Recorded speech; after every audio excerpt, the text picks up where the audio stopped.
News traveled differently through the villages of Uganda than it did through great towns. It did not race along paved roads carried by machines.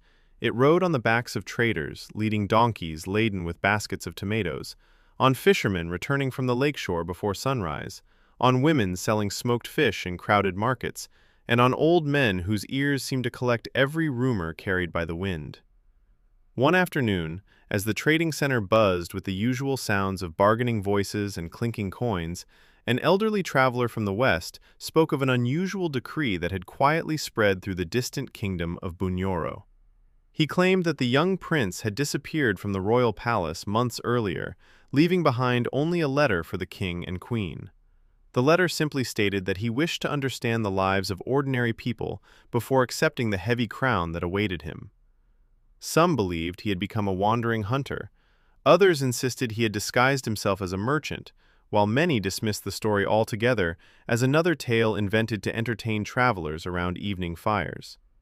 By the time the rumor reached Masaka, it had changed so many times that people laughed and returned to discussing coffee prices and the coming rains.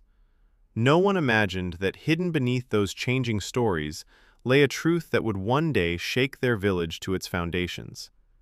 Far away in Bunyoro, however, the story was painfully real. Prince Kato Rugaba had indeed walked away from the comforts of the palace.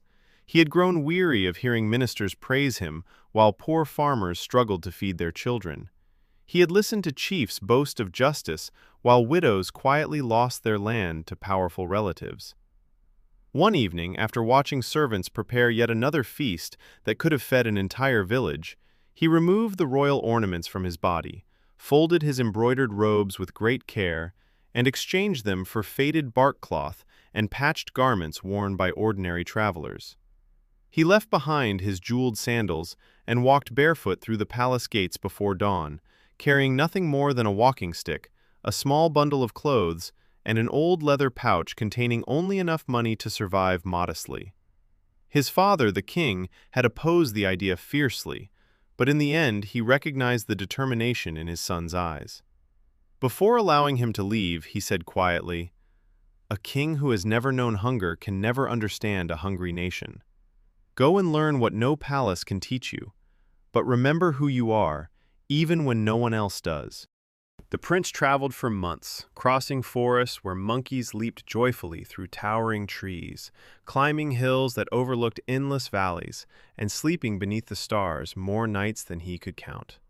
He worked beside farmers in exchange for food,